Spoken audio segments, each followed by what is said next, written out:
Құлдыраңдап өтер құлыншақ құмырдың қызықты ойындарының бірі қуырмаш ойыны. Бас бармақтан басталып қытықпен аяқталар бұл ойынның астарында терең ғылым, денсаулық кепілі жатқанын біле ме екен жұрт? Білсе ғанибет, білмегенге айтайық.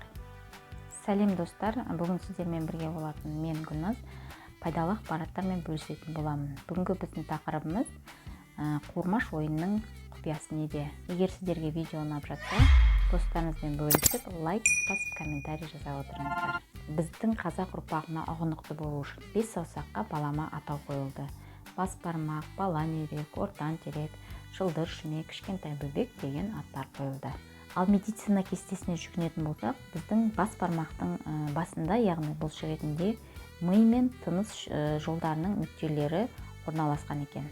Балан үйректе көздің, ортан теректе мидың нүктелері байланысқан екен.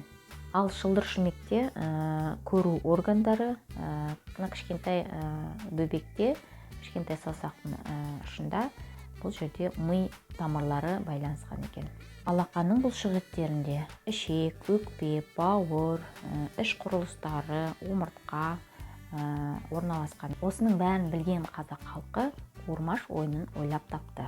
Ойын арқылы баланың саусақтарына, алақандарына уқалап массаж жасау арқылы баланың жүйке жүйесін, ішкі организмін оятып отырған.